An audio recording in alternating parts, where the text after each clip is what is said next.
تعالى في كلامه المجيد فأعوذ بالله من الشيطان الرجيم بسم الله الرحمن الرحيم ولله الأسماء الحسنى فادعوه بها وذروا الذين يلحدون في أسمائه. اور اللہ کے اچھے اچھے نام ہیں اور ان کو اللہ کو انہی ناموں کے ساتھ پکارا کرو.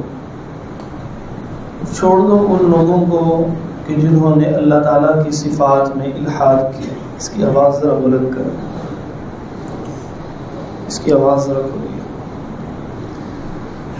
ہمارا موضوع یہاں تک پہنچا تھا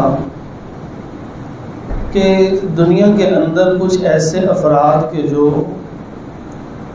مانتے ہی نہیں ہیں اللہ کو، تو ہم نے 3 خطبات میں ان کا تعارف کروایا، قرآن و حدیث سے اس کے دلائل آپ کے سامنے ذکر کیا. اب ہم نے اللہ تعالیٰ کے تعارف کو چونکہ شروع کیا ہے تو ہمیں یہ ایک سوال ذہن میں اٹھتا ہے کہ اللہ رب العزت نے جب آدم علیہ السلام کو اس دنیا میں بھیجا تھا تو ان سے کیا فرمایا تھا؟ فَإِمَّا يَأْتِيَنَّكُم مِّنِّي هُدًى فَمَن تَبِعَ هُدَايَ فَلَا خَوْفٌ عَلَيْهِمْ وَلَا هُمْ يَحْزَنُونَ. کہ آپ کے پاس میری ہدایت آئے گی، اس کا مطلب کہ وحی آئے گی. اور جب اللہ تعالیٰ فرماتے ہیں وحی آئے گی تو اس وحی کے ذریعے اللہ رب العزت آدم علیہ السلام اور ان کی اولاد اور ان کی نسل اس کی ہدایت کا سامان دے. اس دنیا میں تو کوئی انسان نہیں آدم علیہ السلام سے پہلے. ہم نے اس بات کا رد کر دیا ہوا ہے کہ یہ جو فلاسفہ یا سائنسدان موجودہ یہ کہتے ہیں کہ انسان ارتقائی شکل ہے، اس سے پہلے بہت ساری چیزیں تھیں، وہ بندر تھا، اس سے پہلے کچھ اور تھے. تو ہم نے اس بات کا رد کر دیا 3 خطبات میں کہ یہ میرے اللہ نے خود پیدا کیا ہے. خلقت بیدی. جب پیدا اللہ نے خود کیا ہے، براہ راست انسان وجود میں آیا ہے، کسی اور مخلوق سے ہوتے ہوتے انسان نہیں بنا. اور پھر اس کو دنیا کے اندر جب بھیج دیا، پھر اللہ رب العزت کی ہدایت وہی بھی اس تک آ گئی. تو تصور یہ آتا ہے کہ یہ تو سارے کا سارا توحید والا ہونا چاہیے تھا. دنیا میں شرک کہاں سے آ گیا؟ دنیا کے اندر شرک، ایک اللہ، اس اللہ رب العزت کے ساتھ کوئی اور شریک بنا دیا پکڑ کے. تو ایک سمجھدار انسان اس سوال کے اوپر غور کرتا ہے کہ وہ کون سے ایسے اسباب پیدا ہوئے، وہ کون سا ایسا شیطان نے رستہ لیا تھا کہ جس کی وجہ سے اللہ رب العزت کے احکامات کی نافرمانی تو ایک طرف، رب کے ساتھ ہی دوسرا رب بنا کے بیٹھ گئے لوگ. نعوذ باللہ. تو قرآن مجید اس کے اوپر سے عقدہ کشائی کرتا ہے اور احادیث کے اندر بھی کچھ باتیں ایسی ملتی ہیں جس سے معلوم ہوتا ہے کہ اس دنیا میں شرک کیسے شروع. اس دنیا کے اندر توحید کے ساتھ لوگ جی رہے تھے، البتہ غلطیاں، کمیاں، کوتاہیاں چل رہی تھیں. اور جیسے آدم علیہ السلام کے 2 بیٹے تھے، حابیل و قابیل، جن کا نام تاریخ کے اندر آتا ہے، اور اسی طرح قابیل نے حابیل کو قتل کر دیا. تو یہ قتل تک کا معاملہ ہو چکا ہوا تھا. کوئی نافرمانی، کوئی غلطی، گناہ چل رہے تھے، انسان ہے بھول جاتا. پھر اللہ تعالیٰ سے معافیاں بھی مانگتے تھے، اللہ بخشش بھی کر دیتے تھے. لیکن شرک کچھ نہیں تھا ایسا.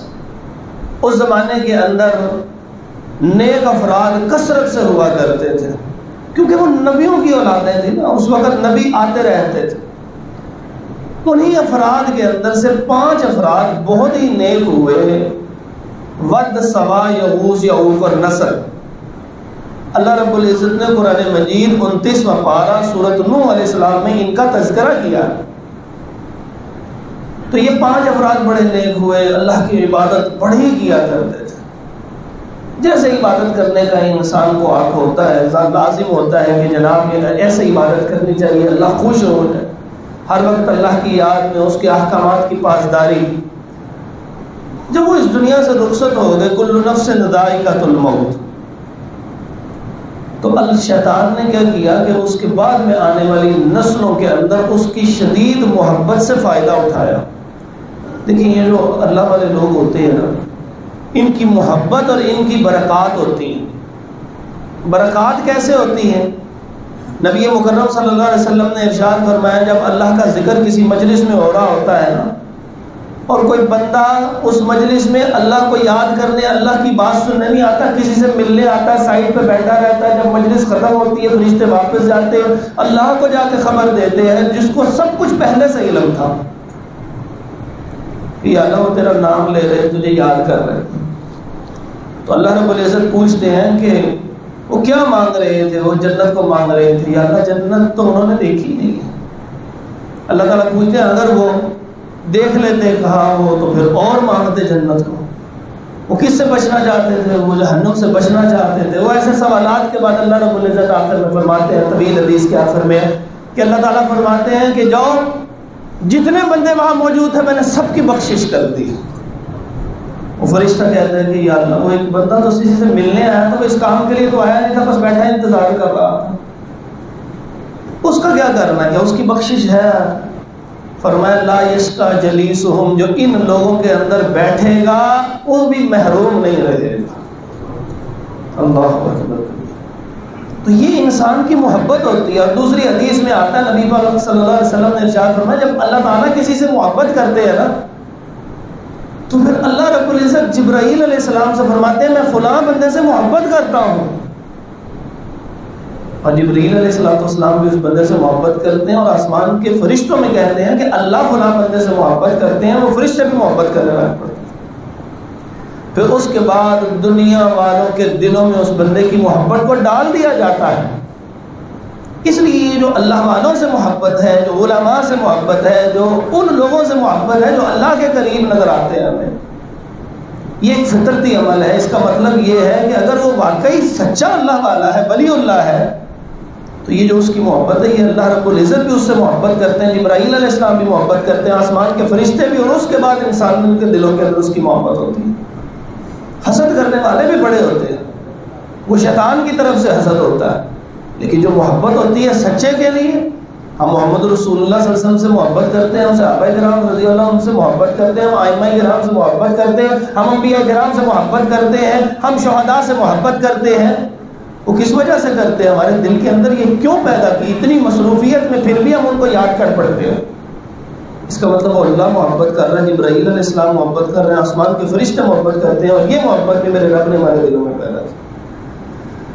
اس محبت کو کیش کیا اپنے مذموم مقاصد کے لیے اس شیطان نے، کہ وہ جو ود سبا یغوث یعوق اور نصر تھے، جن کی محبت ان لوگوں کے دلوں کے اندر پھیل چکی تھی نا، اس نے کہا کہ اس طرح کرو کہ یہ تو دنیا سے رخصت ہو گئے ہیں، جب ہوتے تھے تو ہم جاتے تھے، ان کی چہرہ دیکھتے تھے، پاس بیٹھتے تھے، کوئی باتیں سنتے تھے، رب یاد آ جاتا تھا.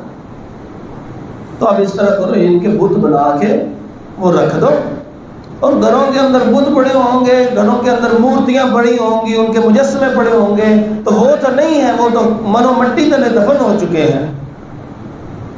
تو اس کے بعد تم ان کو دیکھو گے، تمہیں وہ یاد آ جائیں گے. جب یاد آئیں گے تمہارا دل اس دنیا میں نہیں لگے گا کہ اگر یہ چلے گئے ہیں تو ہم نے بھی جانا ہے. اب ایسا خوبصورت فائدہ اٹھے رہا ہے، ظاہری طور پہ بڑا فائدہ مل رہا ہے. لوگوں نے وہ اس زمانے کے اندر ہی ان کے ذہنوں میں تصورات موجود تھے، وہ چیزیں اکٹھی کی، مٹی اکٹھی کی، مختلف دھاتیں اکٹھی کی، اور اس سے ان کی شکلیں بنانی شروع کر. لوگ پاس رہے بھئی ایسے نہیں، ایسے ناک ایسے تھا، منہ ایسے تھا، کرتے کراتے ایک شکل اور شبیہ بن گئی، مورتی بن گئی. اور مورتی جس وقت بن گئی تو اس طرح انہوں نے ان پانچوں کی مورتیاں بنا کے مختلف مقامات پہ نصب کر دی. آتے جاتے لوگ دیکھیں. صحیح بخاری کی روایت میں عبداللہ بن عباس رضی اللہ عنہ غالباً اس کے بیان کرنے والے ہیں، یعنی یہ اثر ہے. وہ کہتے ہیں کہ جس وقت یہ نسل ختم ہو گئی، دنیا سے چلی گئی، تو آئندہ آنے والی نسلیں اس مقصد کو بھول گئی. مقصد کیا تھا ہمارا؟ ہمارے آباء و اجداد کا مقصد یہ تھا کہ یاد کریں گے. وہ کہ یہ بات درست نہیں تھی، لیکن جو اصل مقصد تھا وہ شرک کا مقصد نہیں تھا. تو کہنے لگے, عبداللہ بن عباس رضی اللہ عنہ فرماتے ہیں, بڑے فقیہ ہیں, وہ فرماتے ہیں کہ اگلی نسلیں آئیں اور وہ بھول گئیں کہ ہمارے آباء و اجداد نے بت بنائے کیوں تھے. انہوں نے پھر انہیں کی عبادت شروع کر دی. انہوں نے کہا کہ اللہ تو اللہ ہی ہے, لیکن یہ بھی اللہ کے قریب ہے, اللہ ہماری کوئی نہیں سنتا, ان کی سنتا ہے. اور یہی وہ تسلسل تھا, چلا آ رہا تھا کہ جو مکہ والوں کے پاس جب گئے اور ان کو جا کے سمجھایا کہ یہ شرک نہ کرو, یہ شرک ہے, اللہ براہ راست تم سے سنتا ہے. اجیب دعوت الداعی اذا دعان, جب پکارنے والا پکارے گا, دن رات کسی حالت میں تم پکار کے دیکھو صحیح رب کو. اللہ رب العزت سنتا ہی نہیں ہے, جواب بھی دیتا ہے آگے سے. کتنا خوبصورت جواب دیتا ہے. نماز میں ہر بندہ کہہ رہا ہے الحمدللہ رب العالمین, اللہ آگے سے جواب دیتا ہے, ہر بندے کو باقاعدہ جواب دیتا ہے, حمیدنی عبدی, میرے بندے نے میری تعریف کی. تو اللہ تعالیٰ تو سن رہا ہے, کسی کی ضرورت نہیں ہے. اور یہ تصور کرنا میری تو ویسے ہی نہیں سنتا ہے, یہ تصور تو اللہ کی رحمت سے دوری ہے.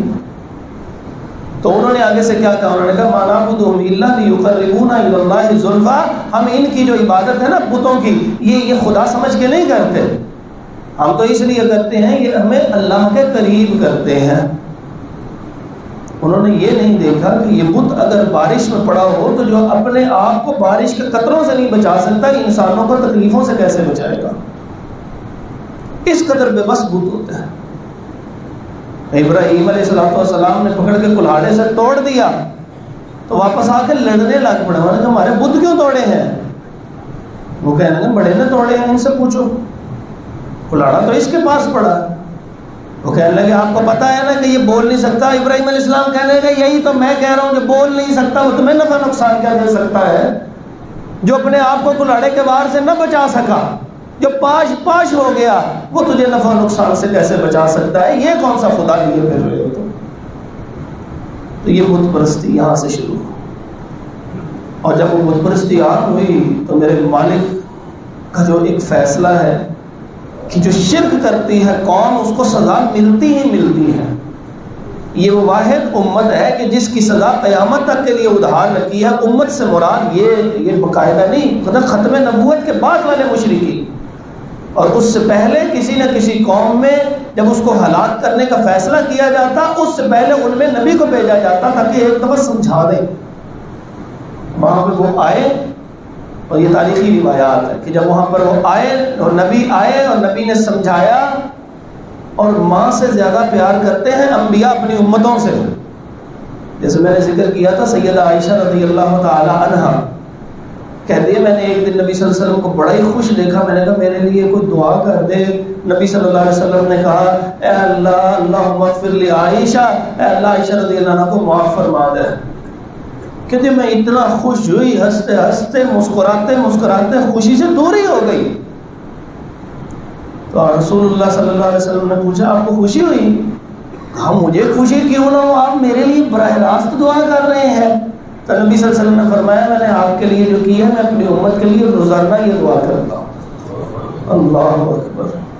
ایسے نہیں ہے نبی اولا بالمؤمنین من انفسہم, لوگوں تمہاری جانوں سے زیادہ حق نبی رکھتے ہیں تمہارے. یہ ماں سے زیادہ پیار کر رہے. ماں کا پیار کیا ہے؟ کچھ بھی نہیں ہے نبی کے پیار کے مقابلے. ماں بڑی دعا کرتی ہے, ماں بہت عظیم ہے, سب سے زیادہ حق اس کا ہے, لیکن نبی سے زیادہ نہیں.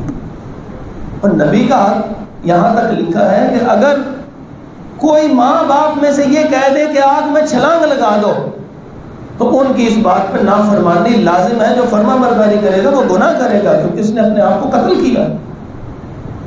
لیکن اگر نبی کہیں کہ آگ میں چھلانگ لگا دو اور نہیں لگائے گا, تو پھر اس نے اپنے اوپر پھر ظلم کیا, کیونکہ نبی کا حکم حرف آخر ہوتا ہے. کیونکہ نبی خود نہیں بولتا, وما ينطق عن الهوى ان هو الا وحی یوحى. اس رب نے حکم دیا تو وہ کہہ رہا ہے نا. تو جب رب حکم دے دے تو جان تو اس کی ہے, مالک تو وہ تھا. جو مالک کہے گا وہی ملازم کو کرنا پڑے گا. ہماری کیا اوقات ہے؟ اللہ حکم دے یوں کرنا, ہم نے تو اسی طرح کرنا.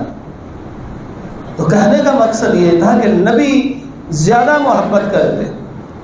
تو جب وہ قوم جو ہے کو دیکھا شرک کرتے ہوئے، جیسے ماں کسی اپنے بیٹے کو تکلیف میں برے کام میں دیکھتی ہے تو اس کی آنسو نہیں نکل آتا کہ میرے پتر کو کی ہو گیا، ایسے ہی وہ نبی زاروں کی طرح رونے لگے۔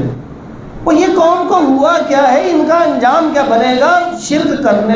اللہ رب العزت نے مشرک کا انجام انسانوں کو دنیا میں بھیجنے سے پہلے فرمایا تھا۔ سورۃ الاعراف کے دوسرے رکوع میں اللہ تعالیٰ نے، وہ جب شیطان نے کہا نا کہ مجھے اللہ قیامت تک کے لیے مہلت دے، تو اللہ رب العزت نے فرمایا تجھے مہلت ہے۔ اس نے کہا پھر میں ان کو گمراہ کروں گا، میں ان کو آگے پیچھے دائیں بائیں اوپر نیچے ہر طرف سے گمراہ کروں گا۔ اللہ رب العزت نے ارشاد فرمایا جس نے پھر تیری پیروی کی لَأَمْلَأَنَّ جَهَنَّمَ مِنْكُمْ أَجْمَعِينَ، تجھے بھی ان سب کو اٹھا کے جہنم میں پھینک دوں گا۔ تو یہ شرک کا انجام تو اللہ نے پہلے بتایا ہوا تھا، تو نبی اس بات پہ شدت سے رونے لگے کہ میری قوم کا کیا بنے گا، آخر تو میرے ہی جاننے والے ہیں، آخر تو میرے ہی رشتہ دار ہیں، اور انہی میں ان کا سگا بیٹا بھی موجود تھا۔ اور اس زاروں کتار رونے کی وجہ سے لوگوں نے اپنی زبان میں ان کو نوح نوح نوح کہنا شروع کر دیا، نوح کرتا رہتا نوح۔ تو اس لیے تاریخ میں لکھا ہے ان کا نام نوح علیہ السلام تھا کہ اپنی قوم کے غم کے اندر شدید نڈھال ہوئے رہتے تھے۔ یہ ہے وہ سیدنا نوح علیہ السلام۔ سمجھایا نہیں، حتیٰ کہ بیٹا بھی نہیں مان رہا۔ تاریخ میں آتا اس بیٹے کا نام کنعان تھا۔ جب وہ ڈوبنے لگا، وہ آپ نے سنا ہوا واقعہ، وہ کہنے لگا کہ میں اس پہاڑ کے اوپر چلا جاؤں گا، یاسمونی من الجبل، کہ میں اس پہاڑ کے اوپر چلا جاؤں گا، یہ مجھے بچا لے گا۔ اللہ رب العزت ارشاد فرماتے ہیں کہ وہ ابھی یہ کہہ رہا تھا کہ ایک موج آئی اور اس کو لے کے غرق ہو گئے۔ اللہ رب العزت شرک کرنے والوں کو نہیں چھوڑتا۔ یہ تو اللہ رب العزت نے اس ختم نبوت کی وجہ سے ڈھیل دی ہوئی ہے، ورنہ جس قدر شرک یہاں پر پھیلا ہوا ہے اس دنیا کے اندر، 7.5 ارب کی آبادی میں سے 5 ارب سے زائد مشرک ہیں جو کہتے ہیں ہم نان مسلم، اور ہے اللہ کی زمین پر بستے ہیں۔ کیسا حوصلہ ہے میرے رب کا، برداشت ہے کہ نہیں برداشت؟ اپنے نافرمان کو بھی رزق دیے چلے جا رہا ہے، اس کی آکسیجن بھی بند نہیں کرتا، کتنا حوصلہ ہے میرے اللہ کا۔ اور اللہ رب العزت نے یہ قیامت تک کی مہلت دی ہوئی ہے، ورنہ نبی آتے تھے اور ان قوم کو سمجھاتے، جب وہ شرک سے باہر نہیں آتے پوری قوم تباہ ہو جاتی ہوتی تھی۔ کسی قوم کو اللہ تعالیٰ نے پتھروں کی بارش برسا دی پکڑ کے، مسممتاً، ہر پتھر پہ لکھا ہوتا تھا کس کے سر پہ جا کے اس کو لگنا، اس کو پھوڑ دینا پکڑ۔ اور کسی قوم کے اوپر اللہ رب العزت نے ہفتہ بھر تیز آندھی چلا دی اور وہ ایسے کھڑے ہوتے تھے، منہ ایسے جا کے گرتے تھے اور یہ گردن اتر کے وہ گر جاتی تھی جا کے۔ اور اس کی میں مثال دیا کرتا ہوں کہ وہ پھینک کے دیکھیے گا، وہ دوسری تیسری منزل سے تربوز کو دیکھیے اس کا انجام کیا ہوتا ہے۔ وہ اتنے لمبے عمالقہ تھے، وہ قوم کے اوپر تیز آندھی چلتی تھی، وہ ایسے کر کے منہ کے بل زمین پہ گرتے تھے۔ اللہ تعالیٰ ارشاد فرماتے ہیں کأنہم اعجاز نخل خاویہ، وہ ایسے ہوتے ہیں جیسے کھجور کا تنا نہیں گرا ہوتا، تنے کا ذکر کیا ہے، ایسے محسوس ہوتا ہے گویا ان کا منہ بھی اتر چکا ہوتا تھا۔ جاسمین، اور منہ ایسے منہ کے بل جا کے گرتے، یوں بھی نہ گرتے، سیدھا منہ زمین پہ، کہ ان کو احساس ہی نہیں ہے شرک کرتے۔ ایک قوم کے شرک کا یہ عالم ہوا، اللہ رب العزت کے نبی کے سمجھانے کے باوجود نہ سمجھے۔ اللہ تعالیٰ فرماتے ہیں جعل عالیہا سافلہا، ایسے پکڑی زمین، فرشتے نے آ کے اللہ کے حکم سے، یہ پوری بستی اوپر ہے، اور اس کے اوپر پوری بستی کو اٹھا کے ایسے پلٹ دیا پکڑ کے۔ وہ جعل عالیہا سافلہا، جو اوپر پسنے والے تھے وہ زمین کی عطا گہرائیوں کے اندر دفن ہو۔ اللہ تعالیٰ کو شرک کبھی پسند نہیں رہا۔ ان اللہ لا یغفر ان یشرک بہ ویغفر ما دون ذلک لمن یشاء، جو بھی لے کے آؤ گے ہو سکتا ہے میں معاف کر دوں، حتیٰ کہ اتنا معاف کر دوں حقوق العباد بھی رب معاف کر دے، اور بادشاہ ہے وہ کر سکتا ہے، حقوق العباد بھی معاف کر سکتا ہے۔ یہ جملہ کبھی زندگی میں مت بولیے گا۔ اللہ رب العزت یہ جو ہے سارے معاف کر دے گا، صرف حقوق العباد اللہ کر ہی نہیں سکتا۔ کیوں نہیں کر سکتا؟ وہ 100 بندوں کا جو قاتل تھا، وہ قتل کرنا کوئی چھوٹی بات تھی؟ وہ کتنے اس نے پہلے جرائم کیے ہوں گے، کتنے مال لوٹے ہوں گے، کتنوں کو مارا پیٹا ہوگا، پھر کہیں جا کے قتل کرتا ہے، 100 قتل کر دیے۔ جس وقت توبہ کی اللہ رب العزت نے اس کو معاف کر دیا. اب جن کے وہ قتل ہوئے ہوں گے، جن کے مال لوٹے ہوں گے، جن کو مار پڑی ہوگی، کیا ان کو کچھ نہیں ملے گا؟ جو قیامت کے دن ان افراد نے اس بندے سے لینا، رب اس سے زیادہ ان کو ویسے ہی عطا فرما دے گا. شرک کی معافی نہیں ہے، شرک کیے بغیر جانا پڑے گا. فرمایا کہ جب موت آ رہی ہو، لقینوا موتاکم لا الہ الا اللہ، اس لیے جب موت کا وقت بھی ہو تو لا الہ الا اللہ کی تلقین کرو، اس مردے کی کیفیت کے مطابق کر لو. ایسی زبردستی نہ کرو کہ زبان سے انکار نکل جائے. جیسے اس کی کیفیت ہو اس کے سامنے پڑھنا شروع کر دیا، اس کو یاد آنا شروع ہو گیا، یا اگر کچھ ہوش ہے تو اس کو باقاعدہ طور پہ الفاظ سے تلقین کر دے. کیونکہ من آخر کلام لا الہ الا اللہ دخل الجنہ، جس کا آخری کلام لا الہ الا اللہ ہوگا وہ جنت میں داخل ہو جائے. لیکن جو شرک ہوگا، انہ من یشرک باللہ فقد حرم اللہ علیہ الجنہ، اللہ تعالیٰ نے اس کے اوپر جنت کو حرام کر دیا، قطعاً داخل نہیں ہو سکے گا. اللہ تعالیٰ ارشاد فرمائیں گے سورۃ المائدہ کے آخری رکوع میں اللہ رب العزت نے کیسا آغاز کیا ہے. سیدنا عیسیٰ علیہ السلام اتنے زبردست پیغمبر، 5 اولو العزم پیغمبروں میں سے ایک پیغمبر. قیامت کا دن ہوگا، اللہ تعالیٰ خود پوچھیں گے اَأَنْتَ قُلْتَ لِلنَّاسِ، آپ نے لوگوں کو کہا تھا جانے سے پہلے کہ مجھے اور میری ماں کو خدا بنا دو؟ حدیث میں آتا ہے وہ 500 برس تک جواب نہیں دے سکیں گے. انبیاء ہیں، وہ ہم جیسے کہاں ہوں گے، ہم جیسے کہاں ہوں گے. شرک کی معافی نہیں ہے، اس کا تو تصور میں نہیں ہے کہ شرک کی معافی. لیکن اگر زندگی میں یہ کہہ دے اللہم اغفر لی ذنبی، اللہم اغفر لی ذنبی، اے اللہ میرے گناہوں کو بخش دے، اے اللہ میرے گناہوں کو بخش دے، فغفرت لہ، اللہ فرمائیں گے یا تیرے گناہوں کو میں نے بخش دیا.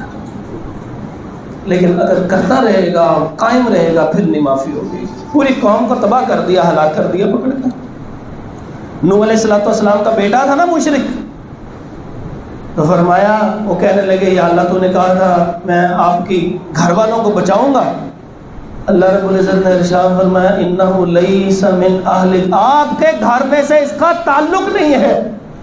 کیوں نہیں ہے صلبی اولاد تھی. انہ عمل غیر صالح، اس نے کام صحیح نہیں کیا، اس نے شرک کیا ہے. تو اللہ رب العزت کے ساتھ شرک کا انجام یہ ہوتا ہے. اور شرک ایسے آغاز ہوا، تعظیم سے آغاز ہوا.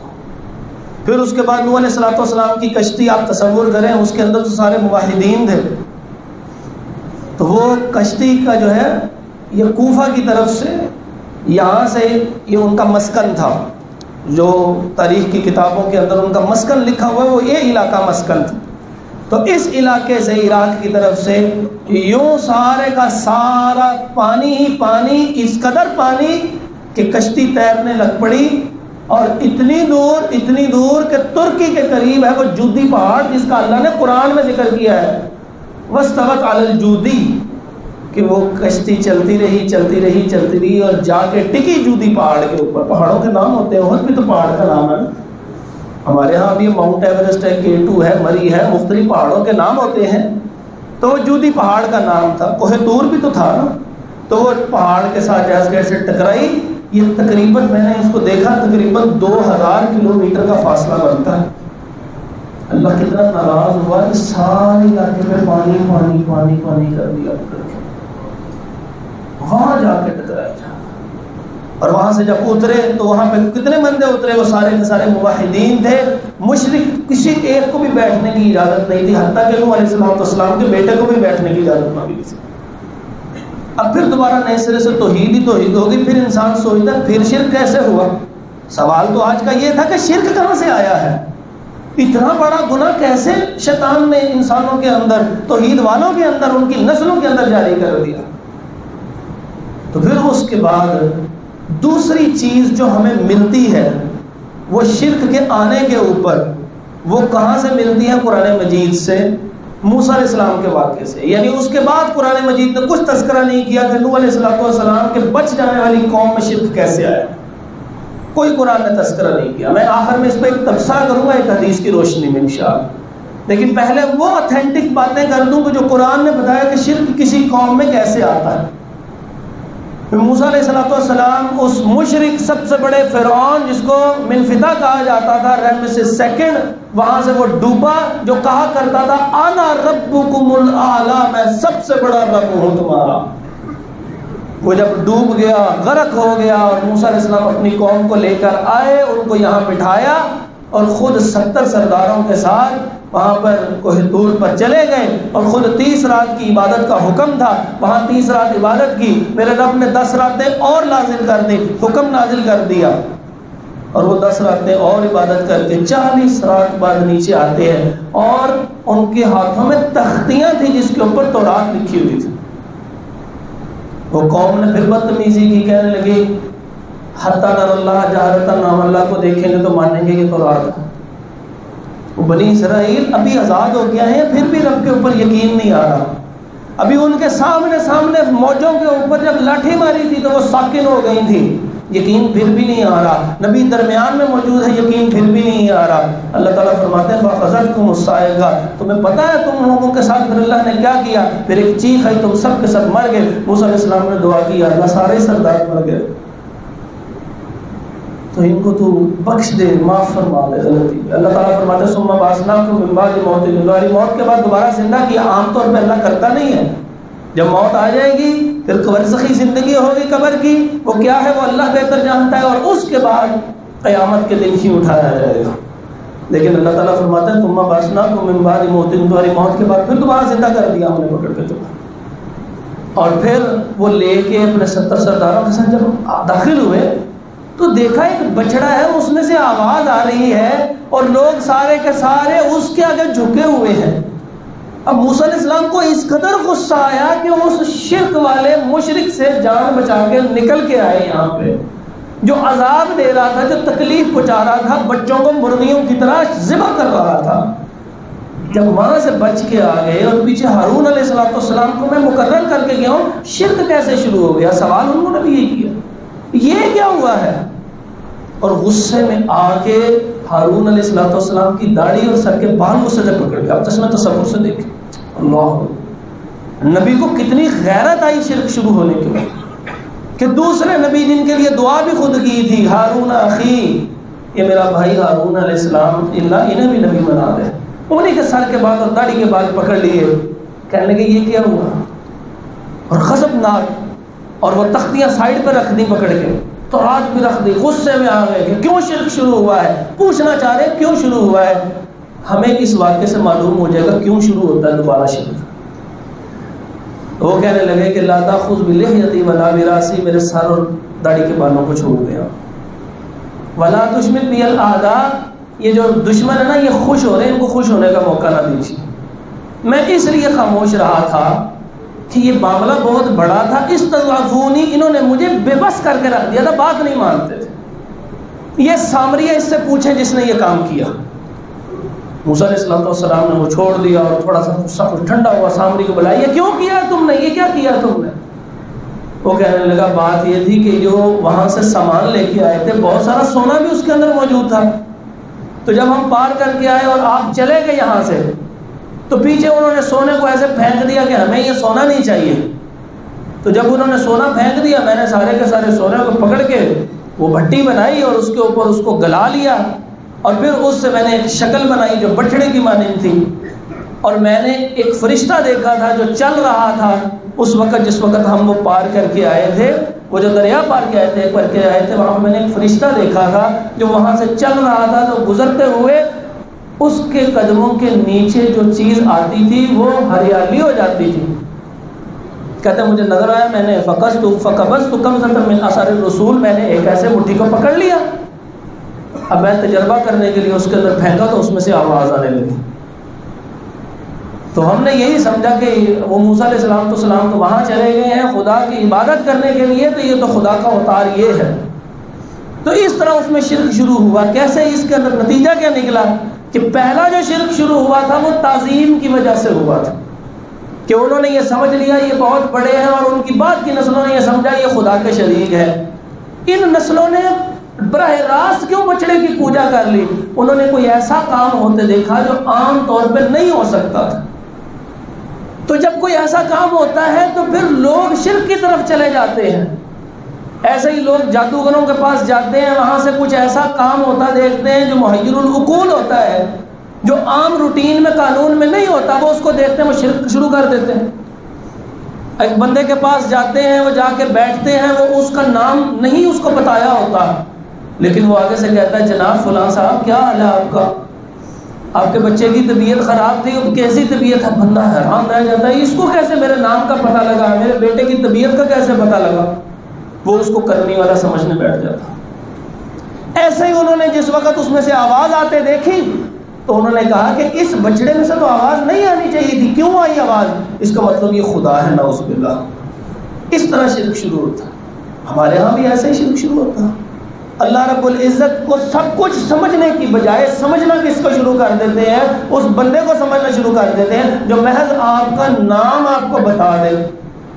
حالانکہ یہ مسئلہ سمجھ لیں 1 منٹ کے اندر کہ ہر انسان کے ساتھ ایک قرین ہے، اور وہ جو قرین جو شیطان ہے جو وسوسہ ڈالنے کے لیے موجود ہوتا ہے وہ ہر وقت آپ کے ساتھ ہے۔ جب آپ کو کوئی آپ کے نام سے پکارتا ہے تو وہ سنتا نہیں ہے کہ آپ کا یہ نام ہے، اس کو پتہ لگ جاتا ہے۔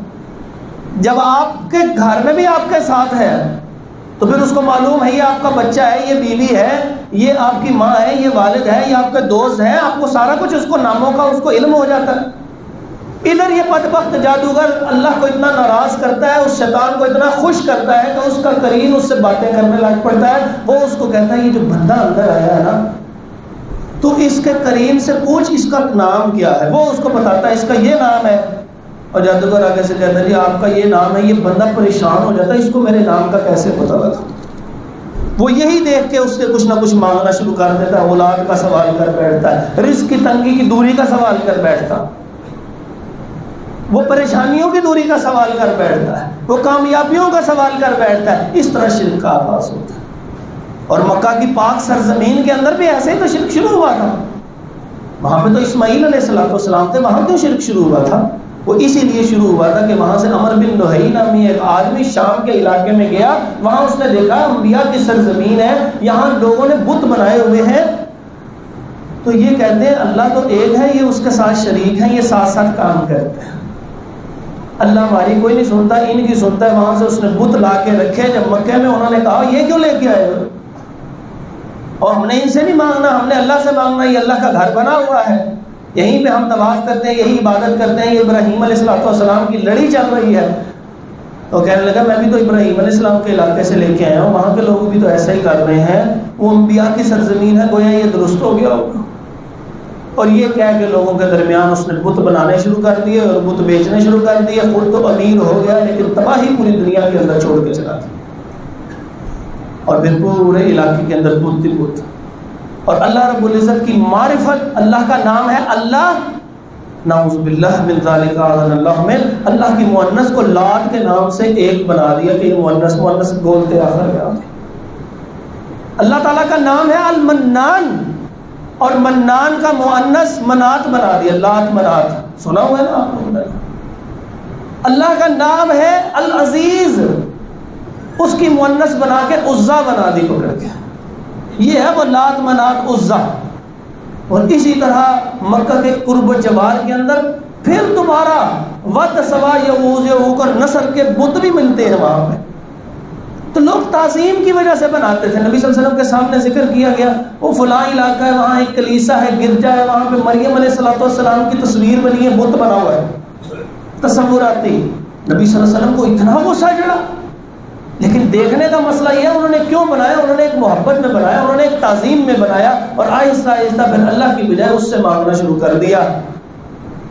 نبی پاک صلی اللہ علیہ وسلم نے آخری دن یعنی آخری ہفتہ دنیا سے جانے والا مقبرۃ البقیع، جس کو جنت البقیع کہتے ہیں، وہاں سے واپس آتے ہیں، سر میں شدید درد تھا، کچھ طبیعت بحال ہوتی ہے، مسجد میں آتے ہیں، مسجد نبوی میں خطبہ ارشاد فرماتے ہیں ظہر کی نماز کے ساتھ، نماز پڑھاتے ہیں، نماز پڑھانے کے بعد پھر ممبر پہ بیٹھ جاتے ہیں اور پھر کہتے ہیں وہ نبی جو کسی کے لعنت نہیں کرتے، وہ کہتے ہیں لعن اللہ الیہود والنصارى اتخذوا قبور انبیائہم مساجدا، اللہ ان یہودیوں عیسائیوں کے اوپر لعنت کرے جنہوں نے نبیوں کی قبروں کو سجدہ گاہ بنا لیا۔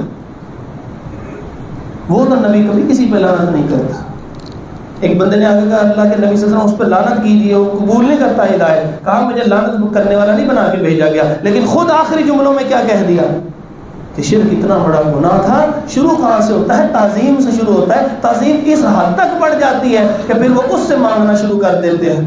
کسی کو دعا کا کہنا کہ آپ میرے لیے دعا کریں زندہ کے لیے، یہ بالکل جائز اور مسنون عمل ہے.